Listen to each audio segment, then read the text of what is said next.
오늘 6월 9일 맥체인 성경 읽기 신명기 13장, 14장, 시편 99편에서 101편까지, 이사야 41장, 요한계시록 11장입니다. 오늘 새벽은 이사야 41장 말씀 우리 함께 보고 기도하십시다.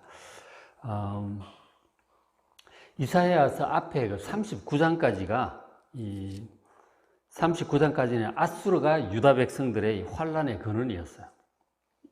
이스라엘 백성들의 큰 걱정거리가 아수르였는데, 그것을 이제 36장에서 39장까지 보면 히스기야 왕의 그 믿음으로 잘 극복을 해내요.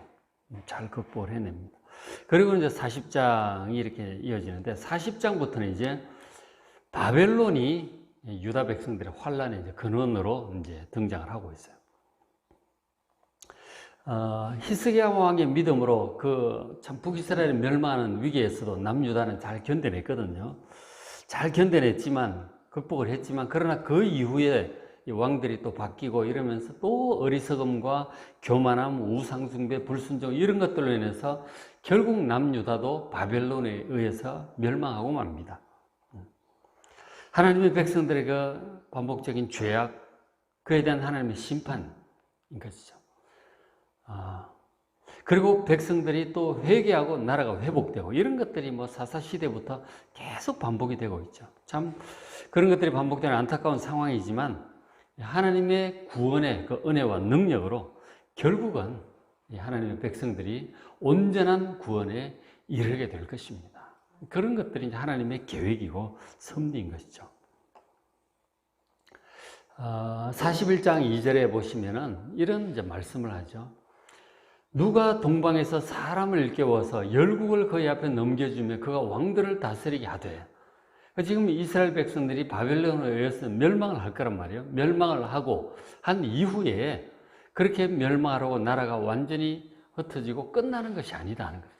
하나님께서 동쪽에서, 이스라엘의 그 동쪽에서 사람을 하나 일으킬 것이다. 그래서 열국을 그 사람 앞에 넘겨주시고 그가 그 열국을, 왕들을 다스리게 할 것이다.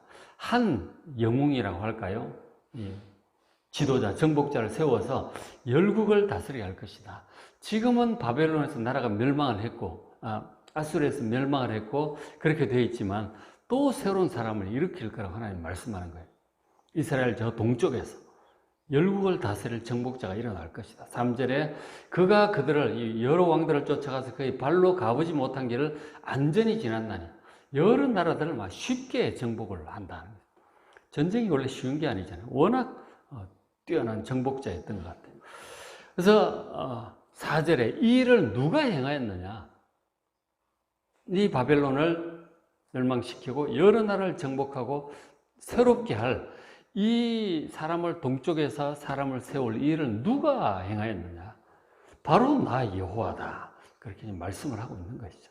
25절에 또 쭉 내려가서 25절 보면 내가 한 사람을 일으켜 북방에서 오게 할 것이다. 아까 동방이라고 했는데 북방이죠. 북쪽에서 오게 할 것이며 내 이름을 부르는 자를 해도 없는 데서 오게. 이 동쪽이죠. 북동쪽이에요. 동쪽이라고도 하고 북쪽이라고도 하는데 바로 북동쪽. 바로 이제 이스라엘 쪽에서 북동쪽은 이제 지금 바벨론, 아수르, 바벨론 다 이제 그쪽이죠. 메소포타미아를 가리킵니다.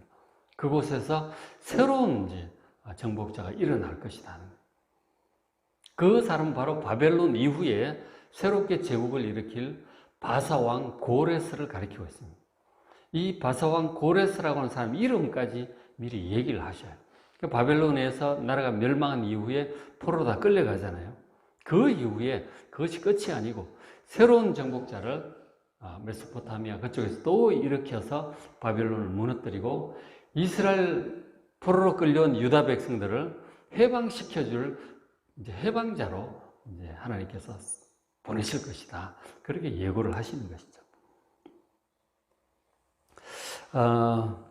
그러니까 이 일을 포로가 되기 전에 유다 백성들에게 미리 말씀을 하시는 거예요. 미리 말씀하심으로써 포로로 끌려갈지라도 이제 우리나라는 끝났구나 라고 낙심하거나 포기하거나 절망하지 않도록 하나님의 약속이 있음을 알고 다시 회복시켜 주실 회개하고 회개할 때 하나님께서 다시 회복시켜 주실 것이라고 하는 그 소망을 가짐으로써 이 하나님의 백성의 정체성을 잃어버리지 않도록 미리 말씀을 하시는 거예요. 이런 것들에 대해서 신명기 끝부분에 가면은 미리 또 얘기를 하세요. 신명기는 약속의 땅 정복하기 전이잖아요. 그때도 보면은 신명기 29장, 30장, 31장과 끝부분에 보면은 하나님께서 그렇게 말씀을 하시는 거죠. 내가 아노니 너희가 완악하여 들어가서 또 배불러지고 하면 나를 버리고 우상을 섬길 것이다. 혹 그런 일이 생겨서 너희가 또 먼 나라로 포로로 끌려가고 망할지라도, 그러나 너희가 그곳에서 회개하면 내가 다시 너희들을 돌아오게 할 것이고 나라를 회복케 할 것이다. 그런 말씀을 하세요. 모세를 통해서. 하나님께서 아시는 거죠, 역사에. 지금 이사야를 통해서도 미리 말씀을 하시는 것이죠. 지금 이제 아직 바벨론에 의해서 나라가 멸망하기 전이에요. 멸망하기 전인데 아수르 위기는 극복을 했고 이제 바벨론에 의해서 이 나라가 멸망하게 될 것을 39장 앞에 예고를 하셨어요. 그 히스기야 왕이 바벨론 사자가 왔을 때 막 자랑을 해요. 아수르를 극복해냈다. 그때만 해도 바벨론은 아주 아수르 치하에서 연약한 나라였거든요.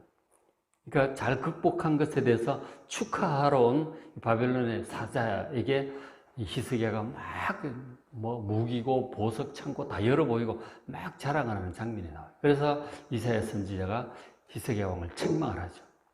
결국은 나라가 바벨론에서 멸망할 것이고 다 이것이 전부 바벨론에 빼앗기게 될 것이다. 그런 책망을 하는 장면이 39장에 나와요. 결국은 이제 나라가 바벨론에서 멸망을 하게 될 것임을 미리 예고를 하시죠. 그 후대 이스라엘 그 왕들의 히스기야 이후의 왕들의 어리석음과 교만함으로 우상숭배로 결국은 나라가 망할 수밖에 없음을 하나님이 알고 계시는 것이죠. 미리 말씀을 하시고. 그래서 어쨌든 바벨론에 의해서 나라가 멸망한 이후에 거기서 완전히 끝났구나, 우리나라는. 그러고는 신앙이고 뭐고 다 포기하고 바벨론에 동화되어서 그렇게 살아갈 수 있죠. 상당히 많은 유대인들이 그렇게 했고요. 그러나 정말 이런 약속을 붙든 사람들, 이사야의 이 약속, 그리고 예레미야를 통해서 70년 만에 회복될 것이라고 하는 그런 말씀도 주세요. 그래서 이 바벨론 포로 생활 가운데 포기하지 않고 믿음을 붙들고 소망을 가지고 하나님의 백성으로 정체성을 지키며 살아가요. 결국은 70년 만에 돌아오죠. 이 바사왕 고레스를 통해서 칙령이 내려지고 돌아와서 나라를 세우게 되고 성전도 세우게 되는 거죠. 그런 것들을 미리 말씀을 하고 계시는 것이죠. 그러시면서 하시는 말씀이 41장 8절, 그러나 나의 종 너 이스라엘아 하고 그 앞에 이제 고레스의 정복에 대해서 얘기하신 다음에 9절에 내가 땅 끝에서부터 너를 붙들며 땅 모퉁이에서부터 너를 부를 것이다. 이 땅 끝이나 땅 모퉁이라고 하는 것이 이스라엘 백성들이 나라가 멸망함으로 산지 사방에 다 흩어지게 되잖아요. 사방에 흩어져 있을지라도 다시 불러들여서 나를 회복하게 하겠다는 약속의 말씀이죠. 그 땅 끝, 땅 모퉁이 왜 흩어져 있겠어요? 이스라엘 백성들이. 나라가 멸망해서 포로로, 사방의 디아스포라로 흩어지게 되는 거죠. 그러면서 10절에 그렇게 말씀하시잖아요. 우리 유명한 구절이죠. 두려워하지 말라. 내가 너와 함께 함이라. 포로로 끌려가 있을지라도, 연약할지라도 두려워하지 말라. 하나님께서 함께 하시니까. 놀라지 말라. 무슨 일이 생겨도 깜짝깜짝 놀라지 말라. 나는 너희 하나님이 됨이라. 내가 너를 굳세게 할 것이다. 참으로 진실로 너희들을 도와줄 것이다. 참으로 나의 의로운 오른손으로 너를 붙들 것이다. 두려워하지 말고 놀라지 말라. 땅 모퉁이에 있을지라도 회복시킬 것이다. 이렇게 약속을 하셨어요. 그래서 바벨론 포로 생활 중에 이스라엘 백성들이 이 말씀을 붙들고 견딥니다. 다시 회복될 것이다. 예레미야 선지자도 70년 후에 회복될 것이다. 그런 말씀도 하셨거든요. 그래서 버티는 거죠. 포기하지 않고. 결국은 하나님께서 회복시켜 주시잖아요. 근데 저 땅끝 땅 모퉁이가 이제 이스라엘 백성들 흩어진 포로 디아스포라를 의미하겠지만 더 나아가서 또 결국은 온 세계 민족 가운데 있는 하나님의 백성들을 다 불러 모으실 것이라고 하는 예수님을 믿음으로 불러 모을 모든 이방 민족 가운데 하나님의 백성들도 저 말씀 속에 포함이 되어 있는 것이죠. 이 예언의 이중 예언이라고 할까요? 예언의 원근 통시법, 가까운 예언과 먼 예언을 동시에 얘기를 하고 계신 것이죠. 바벨론 포로의 회복, 그리고 전 세계 그리스도인들을 또 불러 모으시고 하나님의 백성 가운데로 불러 모으실 그것을 또 예고도 하고 있는 것이죠. 그래서 또 말씀 계속하시기를 41장 14절 버러지 같은 너희 야곱아 너 이스라엘 사람들아 나 여호와가 너를 도울 것이다 말씀을 하죠. 이 유다 백성들이 지금 바벨론의 그 하나님의 경고에도 불구하고 여러 선지자들이 경고했잖아요. 이사야도 경고하고 예레미야 많은 선지자들이 경고했지만 그러나 듣지 않고 고집스럽게 하다가 결국 나라가 바벨론에서 멸망을 하죠. 멸망을 하고 포로 생활을 하고 있는 이런 모습이 마치 버러지와도 같은 거예요. 정말 비천하고 하나님 앞에서도 버러지 같고 여러 나라 민족들한테 멸시당하고 짓밟히고 하는 그런 것 자체도 버러지 같잖아요. 죄로 인해서 심판받고 재앙 가운데 고생하고 있는 그런 모습이 참 버러지와 같은 것이죠. 우리도 하나님을 제대로 섬기지 않고 어려운 일을 당할 때 저런 모습이 되죠. 저도 어릴 때 이제 그 장로님들 대표기도하는 그 내용들 중에 보면 참 버러지와 같은 저들을 용서해 주시고 또 이렇게 기도하는 모습들을 기억을 하거든요. 참 어떤 때 우리 모습이 버러지와 같다고 하는 그런 생각이 들 때가 있죠. 포로 생활을 하고 있는 이스라엘 백성들 또 하나님께 또 대적하다가 어려움을 당한 모습이 이제 저런 모습 같잖아요. 근데 그런 버러지와 같이 비천한 연약한 그런 우리일지라도 하나님께서 결코 택하신 백성들을 버리거나 포기하지 않으신다는 거죠. 꺼져가는 등불도 끄지 아니하시고 상한 갈대도 꺾지 않는 주님이심을 말씀을 하시잖아요. 저런 버러지 같은 우리도 버리지 않는 하나님이신 말씀을 해주시고 그리고 회복시켜 주실 거라고 하는 거죠. 근데 그냥 회복 정도가 아니고 15절에 보시면은 보라 내가 너를 이가 날카로운 새 타작기로 삼을 것이다. 이가 날카로운 새 타작기로 삼을 것이다. 뭔가 강력한 존재로 회복시킬 것이라고 하는 것이죠. 네가 산들을 쳐서 부스러기를 만들 것이고 네가 그들을 까부른 적 타작기가 이 곡식을 까불러 가지고 이 알곡과 쭉정이를 이제 가르는 거잖아요. 아주 타작을 하죠. 그들 가운데 회오리 바람이 그들을 흩어버릴 것이다. 이 쭉정이들은 그 바람으로 흩어버리시고 너는 이스라엘의 거룩한 이로 말미암아 자랑하게 될 것이다. 이 알곡으로 구원받고 구별된 하나님의 백성들은 하나님 말미암아 자랑하게 될 것이다. 알곡과 쭉정이를 가르는 그런 타작기로 삼으실 것이라고 말씀합니다. 강력한 타작기, 이가 날카로운 새 타작기로 삼으실 것이라고 말씀을 해요. 자, 그런데 이제 뭔가 굉장히 강력한 이가 날카로운 새 타작기 같으니까 뭔가 굉장히 강력한 어떤 무기 같잖아요. 근데 사실은 이제 알곡과 쭉정이를 나누는 이제 그런 농기구인 것이죠. 그래서 결국은 저 일이 언제 이루어지느냐? 이스라엘 백성들은 뭔가 굉장히 강력한 그런 나라를 이루지 못해요. 바벨론 포로 생활 돌아와도 왕도 세우지도 못하고 그냥 대제사장 중심으로 성전 초라하게 겨우 재건하고 그 중심에서 사는 거죠. 뭔가 굉장히 강력한 나라를 이루지 못해요. 그러나 저 타작기 역할을 결국 이스라엘 백성들이 하게 되는데 그게 언제 이루어지느냐? 예수님께서 세례 요한의 예언입니다. 그죠?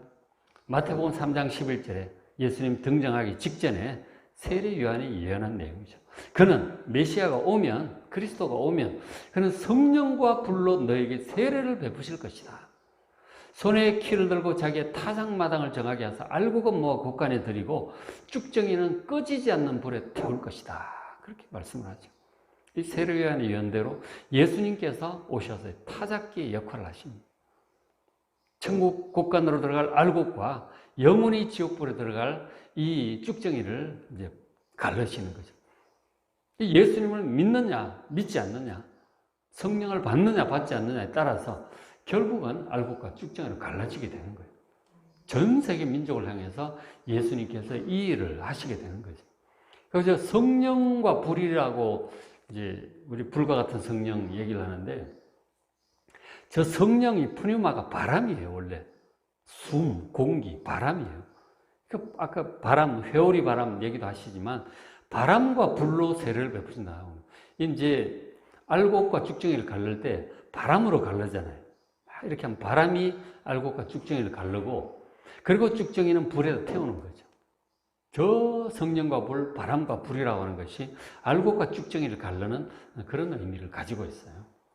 저 타작기의 역할을 주님께서 강력한 타작기로 알곡과 죽정이를 가르시는 거예요. 예수님을 믿는 자들이 믿고 섬기고 따르는 이 제자들과 같은 자들이 천국 곳간에 들어가는 알곡이 되고, 그리고 끝까지 하나님의 사랑과 구원을 거절하는 이 쭉정이 같은 자들이 영원한 이제 지옥불에 들어가게 되는 것이죠.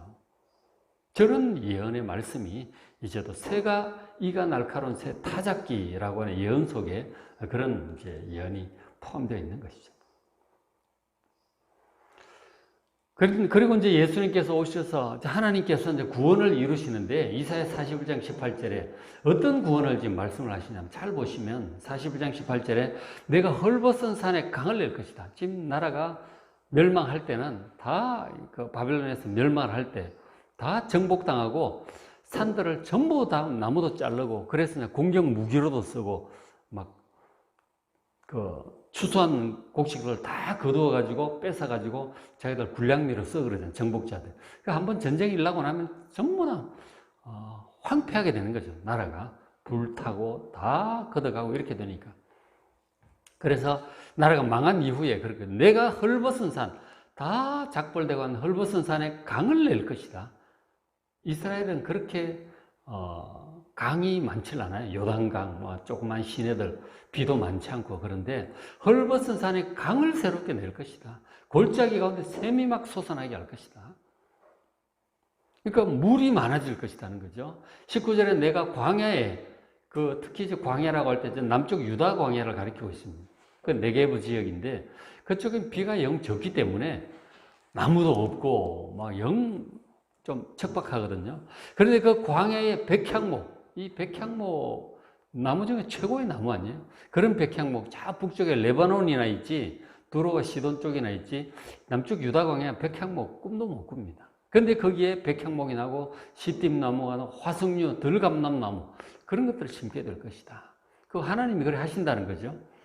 그리고 사막에, 더 아래쪽 사막에는 잣나무, 소나무, 황양목, 이런 나무들이 번성할 것이다 말씀을 하는 거죠. 그것을 보고 20절에 무리가 보고 이스라엘의 거룩한 이 하나님께서 이것을 창조하셨구나 라고 하는 것을 모두 깨닫게 될 것이다.